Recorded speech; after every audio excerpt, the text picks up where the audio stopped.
This is Mohammed Hassan Chauhan and today we are going to start the mathematics lecture series from class 6 to metric. जी हाँ, हम class 6 से matric तक mathematics class की series start करने जा रहे हैं जिसमें हम आपके सारे डाउट्स और कॉन्सेप्ट्स क्लियर करेंगे और कोशिश करेंगे कि 6 क्लास से लेकर मैट्रिक तक मैथमेटिक्स की जो भी एक्सरसाइजेस हैं उनको हम सॉल्व करने की कोशिश भी करेंगे। चलें जी, without consuming your time and energy let start the topic. First lecture जो है हमारा वो सेट है, क्योंकि सेट क्लास 6 से मैट्रिक तक सब में कॉमन है। ठीक है जी, क्लास 6 में फर्स्ट चैप्टर सेट होता है, 7, 8, 9 मैट्रिक में फर्स्ट चैप्टर सेट होता है। तो हम स्टार्ट करेंगे सेट से कि सेट क्या होता है। तो चलें पहले हम इसकी डेफिनेशन देखेंगे। सेट की जो डेफिनेशन है वो ये होती है कि a well collection, well defined collection of distinct object is called set.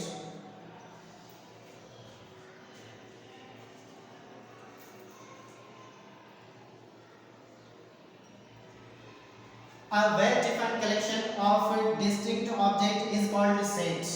Set एक जमा करने का नाम है, यानी कि कोई भी चीज़ें जब हम उनको जमा करते हैं, साथ में रखते हैं तो उनको हम सेट कहते हैं। सेट को पहचानने या फिर सेट लिखने का बड़ा ही आसान तरीका है। उसमें क्या तरीका है कि हमें ध्यान होना चाहिए कि सेट जो है वो वेल डिफाइंड होना चाहिए। पहले सेट क्या होना चाहिए?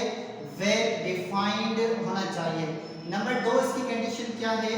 सेट के जो कलेक्शन होना लाजमी है। कलेक्शन यानी कि जबकि जमा नहीं होगी, किसी भी चीज़ की जमा नहीं होगी तो फिर हम उसको सेट नहीं कह सकते। ठीक है, उसके बाद जो हमारे पास आता है वो डिस्टिंक्ट का मतलब है मुनफरद। जो भी एलिमेंट्स या फिर नंबर 4 यहाँ पे आते हैं ऑब्जेक्ट्स या फिर एलिमेंट्स,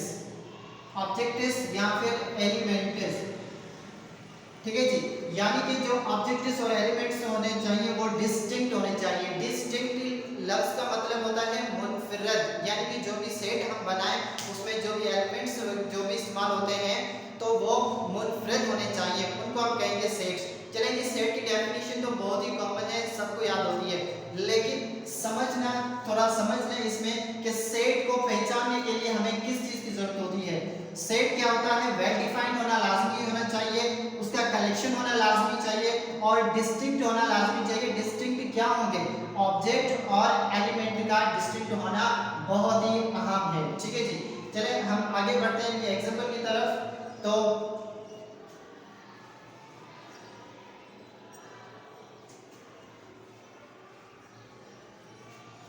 चलें कि मैं सेट के एग्जांपल्स लिखता हूं यहाँ पे। एग्जांपल नंबर 1, कोई भी सेट में बनाता हूँ। For example A = 1 2 3 4 etc। ये मैंने एक सेट बनाया है, किसी भी नेचुरल नंबर का मैंने ये सेट बनाया है। ठीक है जी, तो सेट ऑफ नेचुरल नंबर्स। अब ये सेट है या नहीं है, कैसे पहचानेंगे?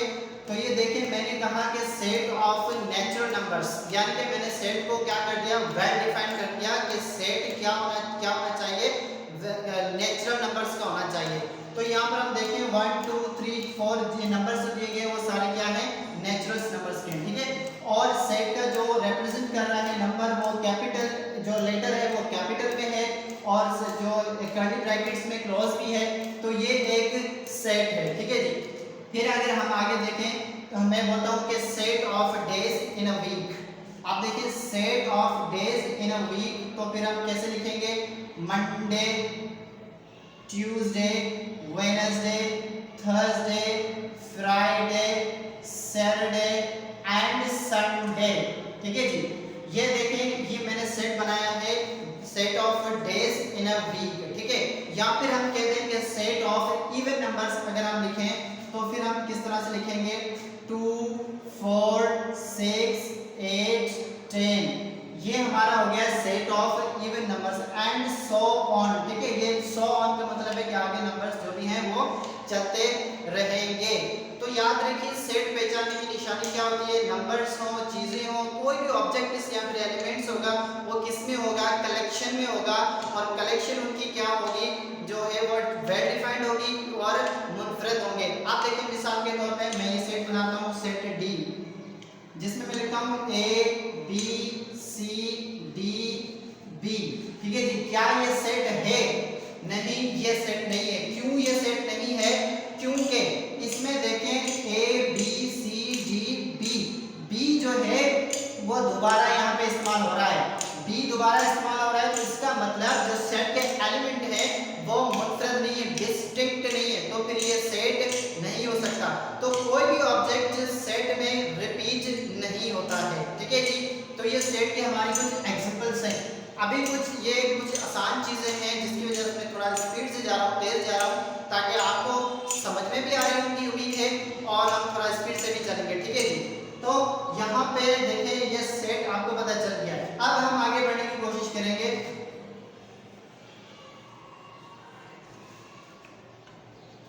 अच्छा जी, तो अब हम सेट लिखने के जो तरीके हैं वो कितने होते हैं, वेज ऑफ राइटिंग सेट्स हम डिस्कस करेंगे कि ways of writing sets, ways of writing set.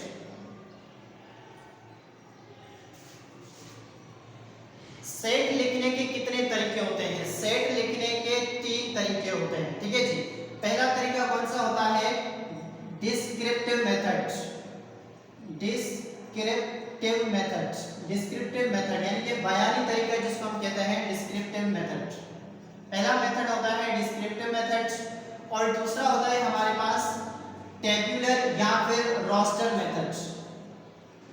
Tabular या फिर हम इसको रोस्टर मेथड भी कहते हैं, टेबुलर मेथड या फिर roster method.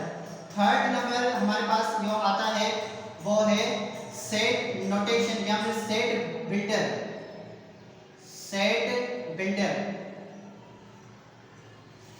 Set builder method या फिर नोटेशन, सेट नोटेशन भी हम इसको कह सकते हैं, ठीक है जी। सेट को हम 3 तरीकों से लिखते हैं, एक डिस्क्रिप्टिव मेथड, दूसरा टेबुलर या फिर रोस्टर मेथड, तीसरा सेट बिल्डर मेथड, ठीक है जी। तो अब इन तीनों मेथड्स को हम लिखने की कोशिश करेंगे कि तीनों मेथड्स जो हैं वो किस तरह से इस्तेमाल होते हैं किसी सेट में, ठीक है जी।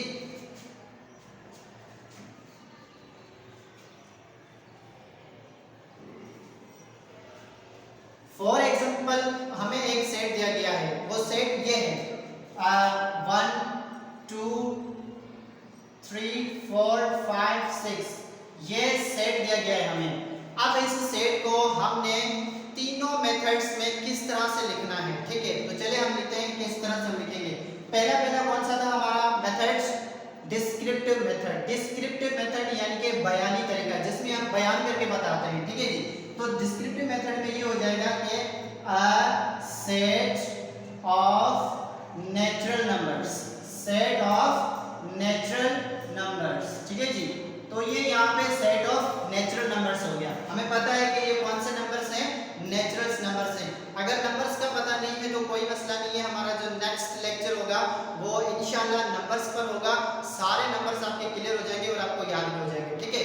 तो फर्स्ट मेथड हमारा क्या आ गया? Set of natural numbers.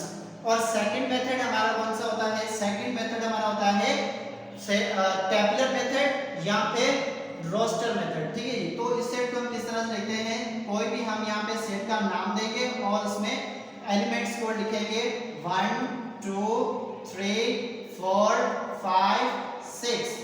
ये हो गया है हमारा सेट बिल्ड टेबुलर मेथड या फिर रोस्टर मेथड, ठीक है। अब थर्ड मेथड कौन सा आता है हमारे पास? वो है सेट बिल्डर मेथड या फिर नोटेशन मेथड। नोटेशन मेथड को हम किस तरह से इस्तेमाल करते हैं? यानी कि हम नोटेशन या फिर सेट बिल्डर का मतलब होता है कोई भी सेट उसको हम साइन में लिखते हैं, ठीक है, उनकी निशानियों के तौर पर लिखते हैं। तो यहाँ पे हम लिखेंगे कोई भी सेट का नाम लिखेंगे, set B equals to x such that x और x such that x belongs to natural numbers and it belongs to natural numbers and x जो है वो ग्रेटर, x जो है यानी कोई भी एलिमेंट्स हैं वो ग्रेटर हैं 1 से और लेस देन है 7 से, ठीक है जी। तो ये हमारा क्या हो गया है? सेट बिल्डर मेथड्स, ठीक है जी। तीनों मेथड्स मैंने यूज किए हैं। फर्स्ट एग्जांपल हमारे हो गई है, ठीक है जी। चलिए जी नेक्स्ट एग्जांपल हम देखें यहाँ पे सेट बिल्डर मेथड, इन तीनों मेथड्स के लिए अगर नेक्स्ट एग्जांपल हम देखें तो फॉर एग्जांपल हमारे पास है